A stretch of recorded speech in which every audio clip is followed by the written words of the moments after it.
नाभि से कमल प्रकट हुआ। अब देखो ये सृष्टि का क्रम जो है, वेदों में जो वर्णन है उसी का यहां पर पुराण में निरूपण है।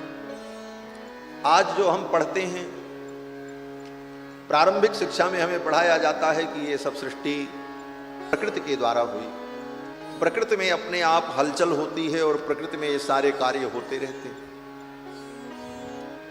तो प्रकृति में अपने आप ये कार्य नहीं हो सकते। क्यों? कहते हैं देखो सूर्य, चंद्रमा, पानी, वातावरण, आकाश, पृथ्वी, इसमें वो प्रक्रिया चलती रहती है। प्रक्रिया तो चलती है।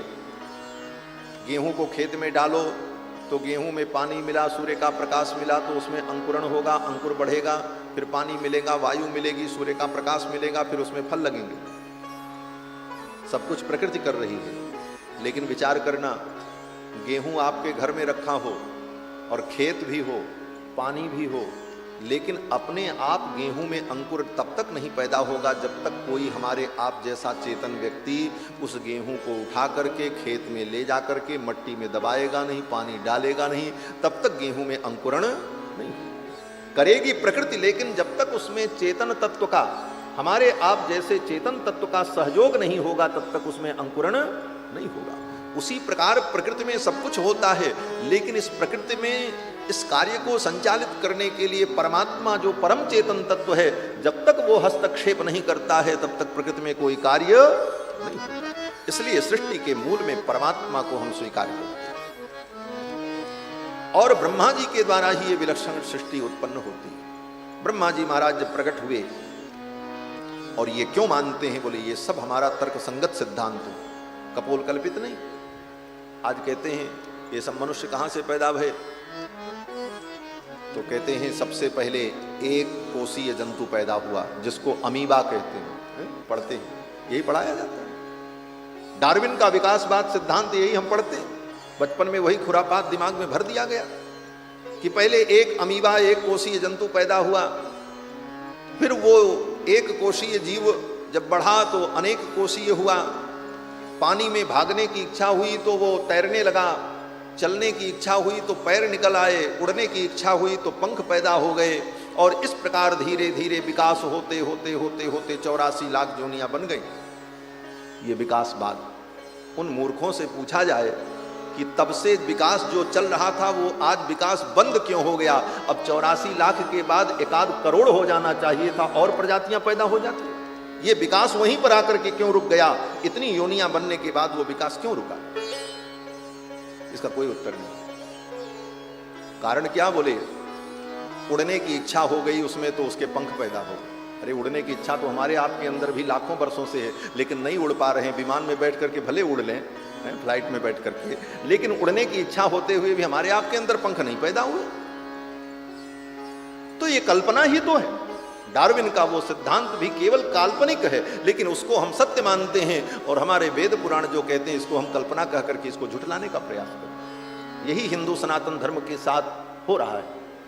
और विदेशी लोग कहते हैं हम जो कह रहे हैं सो सही, और हमारे देश के लोग अपनी इस विज्ञान को, अपनी इस संस्कृति को, इस सिद्धांत को भूलते जा रहे हैं। सच्ची बात यह है कि सब कुछ भगवान से उत्पन्न है।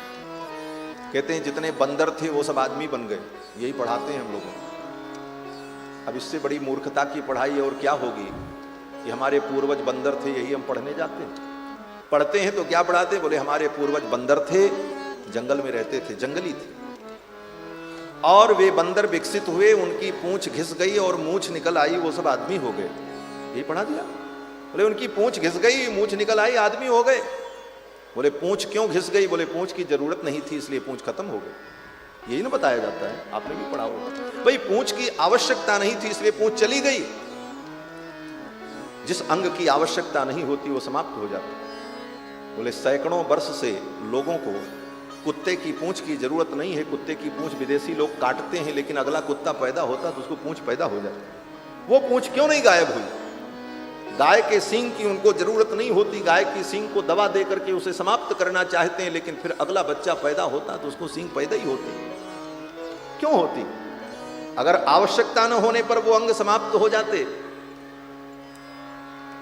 तो हम तो कहते हैं हमारे आपके शरीर में ये जो कान के चमड़े बाहर निकले हैं इनकी कोई आवश्यकता नहीं, इनका क्या उपयोग है? कोई उपयोग नहीं। आप कहोगे चश्मा लगाने का उपयोग होता है, लेकिन ये कलयुग में होता, पहले तो नहीं होता। तो ये चमड़ा जो बाहर निकला इससे तो कोई फर्क नहीं पड़ता, इसको काट भी दिया जाए फिर भी कान से हम सुनेंगे। तो इसका कोई उपयोग नहीं, फिर भी ये आज तक समाप्त नहीं हुआ। परमात्मा ने जो बनाया है, जो व्यवस्था दी है, तो परमात्मा की सृष्टि में ऐसी कल्पना नहीं है जैसी कल्पना फर्जी हम लोग सुनते हैं और पढ़ते हैं कि ये विकासवाद का सिद्धांत ही मूर्खतापूर्ण सिद्धांत है। अगर जंगल के बंदर विकसित होकर के आदमी बन गए तो वो विकास बंद क्यों हो गया? आज भी जंगल में बंदर हैं, चिंपैंजी हैं, वो मनुष्य बन करके क्यों नहीं आते हैं?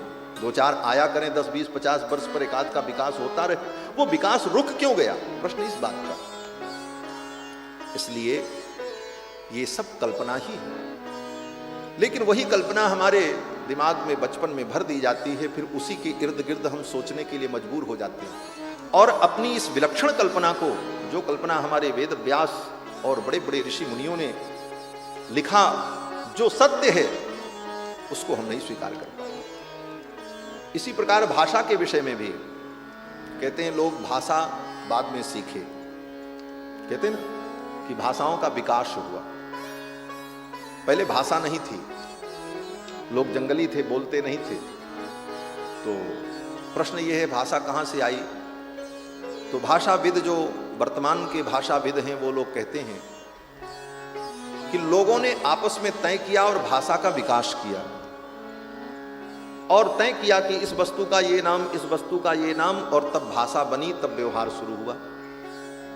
तो प्रश्न तो ये खड़ा हो जाएगा कि जिन बुद्धिमान लोगों ने भाषा के शब्दों को तय किया कि इसको आम कहते हैं, इसको इमली कहते हैं, इसको पेड़ कहते हैं, इसको जमीन कहते हैं, इस बात को सामने वाले को उन्होंने किस भाषा में समझाया होगा? प्रश्न तो ये खड़ा हो जाएगा, किस भाषा में समझाया? जैसे आज हम कोई नई भाषा सीखते हैं तो कैसे सीखते हैं? किसी भाषा के माध्यम से भाषा सीखते हैं। दुनिया में कोई ऐसी भाषा नहीं है जो भाषा हम डायरेक्ट सीखते हैं।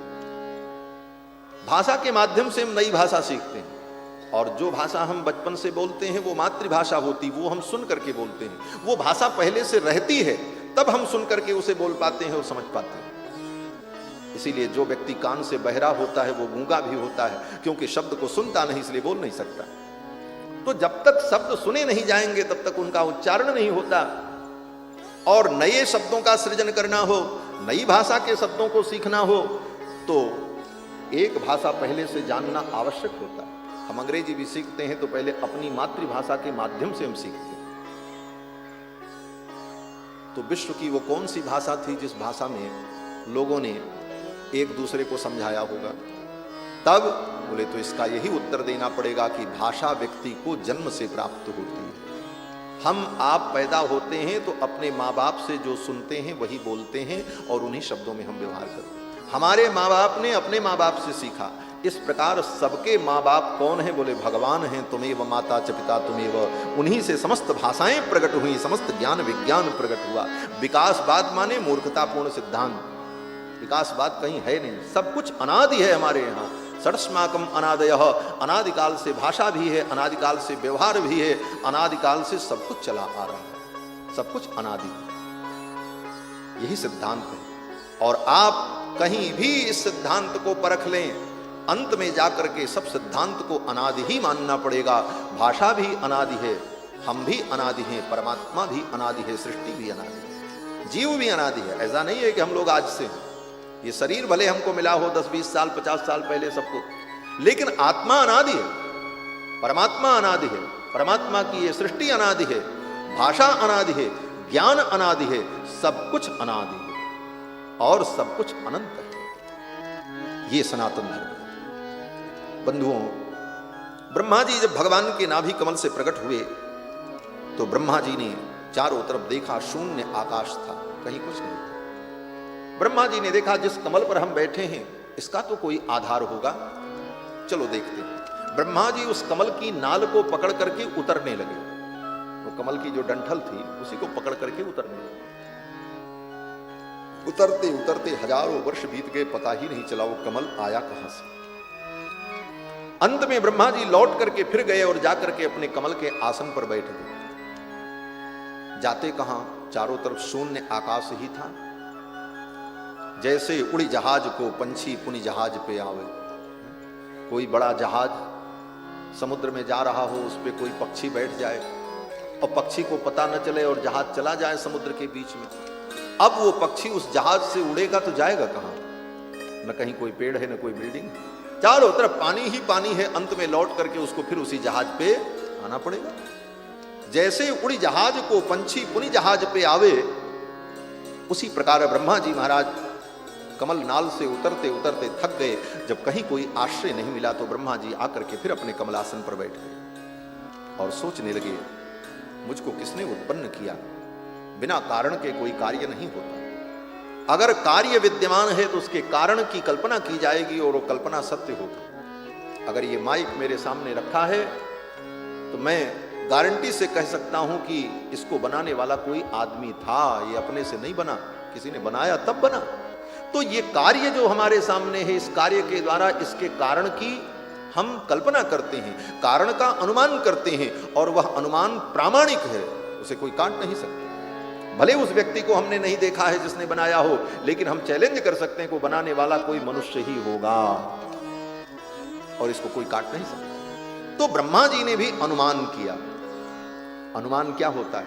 बोले अनुमान का मतलब कारण न दिखाई पड़े लेकिन कार्य दिखाई पड़े, तो कार्य को देख करके उसके कारण का हम अनुमान करते हैं। यह अनुमान भी अपने आप में एक बहुत बड़ा प्रमाण है। इसीलिए दर्शन शास्त्र में अनुमान को एक प्रमाण माना जाता है। कहते हैं न्याय शास्त्र में तो कहते हैं कि जैसे लंका में हनुमान उसी तरह न्याय में अनुमान।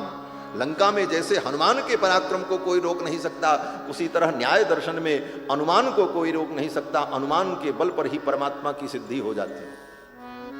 क्यों? बोले ये जगत इतना बड़ा जो दिखाई पड़ रहा है ये कार्य है, इस कार्य को उत्पन्न करने वाला कोई कारण है और वो कारण भगवान है, सिद्ध है। एक वाक्य में भगवान की सिद्धि, ईश्वर की सिद्धि। तो ब्रह्मा जी ने विचार किया कि मुझे उत्पन्न करने वाला कोई कारण होगा। वो कारण कौन हो सकता? अब ब्रह्मा जी विचार कर रहे थे, तब तक आकाश में ब्रह्मा जी को 2 अक्षर सुनाई पड़ा। 2 अक्षर कौन कौन सुनाई पड़े? स्पर्शेषु यत् षोडशमेकविंशम्, स्पर्शेषु यत् षोडश एकविंशम्। स्पर्श वर्णों में 16वां वर्ण और एकविंशम 21वां वर्ण। स्पर्श वर्ण कौन है? बोले क से लेकर म तक जो व्यंजन वर्ण है, क ख ग घ ङ च छ ज झ, यहाँ इस तरह से प फ ब भ म, यहां तक ये 25 वर्ण जो हैं, इन 25 वर्णों को स्पर्श वर्ण कहा जाता है। इन स्पर्श वर्णों में 16वां और 21वां, स्पर्शेषु यत् षोडश एकविंशम, इन स्पर्श वर्णों में 16वां और 21वां वर्ण ब्रह्मा जी को सुनाई पड़ा। 16वां क्या है? त, और 21वां क्या है? प। तो दोनों को मिला दें तो क्या बना? तप। एक शब्द बना तप। ये ब्रह्मा जी को सुनाई पड़ा। स्पर्शेषु यत् षोडश एकविंशम, और ब्रह्मा जी को उपदेश हो गया, आकाशवाणी में आकाश से ये शब्द सुनाई पड़ा। शब्द सदा आकाश में रहता है। आकाश का गुण शब्द है, शब्द गुणकम आकाशम। ये महर्षि गौतम ने हजारों वर्ष पहले कहा, और इसी विज्ञान पर रेडियो, मशीन ये सब पैदा हुए कुछ। इसीलिए आज भी रेडियो स्टेशन का नाम आकाशवाणी होता है। क्यों? क्योंकि वाणी शब्द सदा आकाश में ही रहती। इसीलिए हमारे यहाँ पहले से आकाशवाणी का वर्णन है। आकाशवाणी हुई, देवताओं को आकाशवाणी सुनाई पड़ी। जब आकाशवाणी की दुनिया के वैज्ञानिकों ने कल्पना भी नहीं की होगी कि रेडियो क्या होता है, आकाशवाणी क्या होती है, तब हमारे वेदों में, पुराणों में लिखा है कि अमुक अमुक समय पर अमुक अमुक आकाशवाणी हुई, आकाश से शब्द सुनाई। क्योंकि शब्दों नित्यः, जितने शब्द हैं वो नित्य हैं और सदा आकाश में विद्यमान रहते हैं। शब्द कभी नष्ट नहीं होते, ये सिद्धांत है। और इन्हीं सिद्धांतों को लेकर के ये सारी मशीनें पैदा हुई दुनिया में जो लोगों ने बनाया। शब्द नित्य न होते तो बड़े बड़े गायक रफ़ी जैसे लोग कब गाए थे और उनका गाना आज भी आप सुनते हो? कहां से सुनते हो? वो तो उस दिन गाए थे, उनके मुंह से शब्द निकला और गया, लेकिन आज भी आप क्यों सुनते हैं? बोले वो शब्द नित्य हैं और आज भी वो अंतरिक्ष में घूम रहे हैं। उन शब्दों को इन मशीनों से खींच करके आपको सुना दिया गया। शब्दों नित्य, शब्द नित्य। और शब्द रहते कहां? बोले आकाश में। आकाश का गुण है शब्द। तो आकाश से वो शब्द उच्चरित हुआ, तप। तप शब्द ब्रह्मा जी ने जब सुना तो निष्किंचना नाम नृपयत धनम विदुहु। सुखदेव जी कहते हैं, राजन, निष्कंचना नाम, निष्किंचना नाम माने जिनके जीवन में कुछ नहीं है, ऐसे व्यक्ति का धन क्या है? बोले तप। इसका मतलब बोले तुम्हारे जीवन में कुछ न हो तो तपस्या करो, तपस्या सबसे बड़ा धन। तपस्या करनी चाहिए, इसीलिए ब्राह्मण सदा तपशील होता है। क्यों? बोले उसके जीवन में कुछ नहीं है, अकिंचन है, इसलिए तपस्या ही उसका परम धन। ब्रह्मा जी ने तप प्रारंभ किया क्योंकि उन्हें 2 अक्षर सुनाई पड़ा, और 10,000 वर्ष तक ब्रह्मा जी तप करते रहे। अपने कमलासन पर बैठकर भगवान का चिंतन करते रहे, तपस्या करते रहे। उनकी तपस्या से भगवान प्रसन्न हो गए और भगवान प्रकट हुए। भगवान ने प्रकट होकर के कहा, हे ब्रह्मा, तुम्हारी तपस्या से मैं प्रसन्न हूं। तपो में हृदयम साक्षात आत्मा हम तपसो नघ। हे ब्रह्मा, हे ब्रह्मन, तपस्या मेरी आत्मा है, ये भगवान कहते हैं। तपस्या मेरी आत्मा है और मेरा स्वरूप है। तपस्या से ही सब कुछ होता है। इसलिए हे ब्रह्मा, तुमने तप किया है, मैं तुम्हें ज्ञान देने आया हूं। और उसी समय भगवान ने ब्रह्मा जी को चारों वेदों का ज्ञान दे डाला। चारों वेदों का ज्ञान सृष्टि के प्रारंभ में ही भगवान ने ब्रह्मा जी को दिया, और संपूर्ण सृष्टि का ज्ञान भगवान ने ब्रह्मा जी को दिया। वेद, चारों वेद अनादि और नित्य हैं। ब्रह्मा जी भी वेद की रचना नहीं करते। आज समझ लेना, लोग कहते हैं ब्रह्मा जी ने वेद बनाया, वेद व्यास जी ने वेद बनाया। बोले वेद किसी ने नहीं बनाया, ना ब्रह्मा ने बनाया, ना वेद व्यास ने बनाया। ब्रह्मा को भी वेदों का ज्ञान भगवान ने दिया। ये भागवत के प्रथम श्लोक में ही लिखा है, तेने ब्रह्म हृदय आदि कवये मुह्यन्ति यत् सूरय। जिन वेदों का दिव्य ज्ञान भगवान ने ब्रह्मा को सृष्टि के प्रारंभ में दिया, वो अनादि वेद। वेद भी अनादि है और नित्य है। वेद किसी की रचना नहीं, और वेद ही समस्त धर्म का मूल है। तो वेदों का ज्ञान भगवान ने ब्रह्मा जी को दिया। और ये वेद क्या है? बोले वेद ही संपूर्ण सृष्टि की वो फाइल है। ब्रह्मा जी का जो प्रोजेक्ट है सृष्टि का, इसकी फाइल क्या है? बोले वेद है। वेद में जो जो लिखा है पहले से, अनादिकाल से, वही वही ब्रह्मा जी बनाते हैं। ब्रह्मा जी अपने मन से कुछ नहीं बनाते। क्यों? बोले मंत्र आया, यथा पूर्वमकल्पयत् दिवं च पृथ्वीं चान्तरिक्षमथो स्वः। यथा पूर्वमकल्पयत्, पूर्व कल्प में सृष्टि जैसे थी ब्रह्मा जी वैसी ही सृष्टि बनाते हैं। सब कुछ वैसे ही बनता है। और फिर उसी समय भगवान ब्रह्मा जी को श्री भागवत जी का भी उपदेश करते हैं। 4 श्लोकों में भगवान ने ब्रह्मा जी को भागवत का उपदेश किया और भगवान ने कहा अब सृष्टि करो। भगवान ने ब्रह्मा जी को कहा कि देखो, ये मैं तुम्हें जो भागवत तत्व का उपदेश कर रहा हूं, इस ज्ञान को प्राप्त करके तुम कभी विनष्ट नहीं हो। ये ज्ञान सदा तुम्हारी रक्षा करेगा। और भवान कल्प विकल्पेषु न विमुह्यत करहिचित। अनेक कल्प बीत जाएंगे लेकिन कभी तुम्हें मोह नहीं होगा। और ये दिव्य ज्ञान दे करके तब ब्रह्मा जी को सृष्टि करने का भगवान ने आदेश दिया। अब ये बड़ी महत्वपूर्ण बात है। ब्रह्मा जी को सृष्टि करने के पहले भगवान ने ज्ञान विज्ञान बताया और कहा कि इस ज्ञान विज्ञान को तुम समझोगे तो कभी भी मोह में तुम नहीं पड़ोगे। भवान कल्प विकल्पेषु न विमुह्यत करहिचित। कभी तुम्हें मोह नहीं हो। इसका मतलब कि सृष्टि करने के पहले ब्रह्मा जी ज्ञानार्जन कर लेते हैं, इसलिए ब्रह्मा जी को कहीं मोह नहीं होता। सच पूछो तो ये सारी सृष्टि ब्रह्मा जी के द्वारा जब उत्पन्न होती है तो सब ब्रह्मा जी के द्वारा बनाई है, तो ब्रह्मा जी को हर चीज में मोह हो जाना चाहिए। जैसे हमको हो जाता है, हम एक घर बनाते हैं, एक काम करते हैं, एक फैक्ट्री लगाते हैं, कुछ भी करते हैं, घर परिवार बसाते हैं, उतने में ही हम मोहग्रस्त हो जाते हैं। लेकिन ब्रह्मा जी इतनी बड़ी सृष्टि करने के बाद ब्रह्मा जी को कहीं किसी से मोह नहीं होता। क्यों? बोले उसके पहले उनके अंदर ज्ञान सृजित होता है। इसका यही मतलब है कि संसार में सृष्टि करो, आप संसार में सब कुछ बनाओ, सब कुछ करो, घर बनाओ, मकान बनाओ, फैक्ट्री चलाओ, दुनिया के सारे कारोबार करो, सब कुछ करो, घर परिवार बनाओ, लेकिन कहीं भी मोहग्रस्त न हो। ज्ञान पहले रख लो कि अपना कुछ नहीं। इसका मतलब कि जैसे नदी में कूदने के पहले क्या करना पड़ता है? बोले नदी में कूदने के पहले तैरना सीख लो। तैरना सीख लो फिर कूद जाओ नदी में, कोई बात नहीं, खूब आनंद से तैरो, इधर जाओ उधर जाओ, सब करो। और तैरना सीखा नहीं और कूद गए नदी में, परिणाम क्या होगा? बोले ढब्ब से डूब गए। ये संसार ही वो सागर है, इस सागर में कूदो, सागर का सब कुछ देखो करो, लेकिन उसके पहले तैरना सीख लो। ये तैरना क्या है? बोले यही ज्ञान है।